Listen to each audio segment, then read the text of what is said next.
Hello! Welcome back na naman po! Charot lang bito eh. This is a short video kasi share ko nga lang po sa inyo guys. Kakarating ko lang po ngayon galing sa trabaho. And then, may nadaanan kasi akong checkpoint. Medyo malayo pa dito sa amin. So ngayon, natawa lang kasi ako sa mga pulis na nag-check sa akin. Kasi nga, bali dalawa silang lumapit sa akin. And then binati nila ako, sabi nila, "Good evening, sir." Tapos natawa ako, sabi ko, "Hello po, good evening." Ganun yung pambungad ko sa kanila, no. Tapos natawa sila, sabi nila, "Ay, ma'am pala." Tapos ngayon, "Ma'am, check ako ng bagong ganito, ganyan." Yung mga standard SOP nila.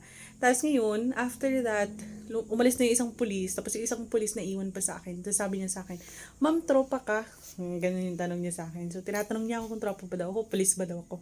So, sabi ko ngayon, "Ay, hindi sir, sorry." "Ay, hindi sir, sorry." Tapos, "I am connected with a private company." Sasabi niya, "Saan ka po nagtatrabaho?" Sabi ko, "Sir, sa ano po?" Charot!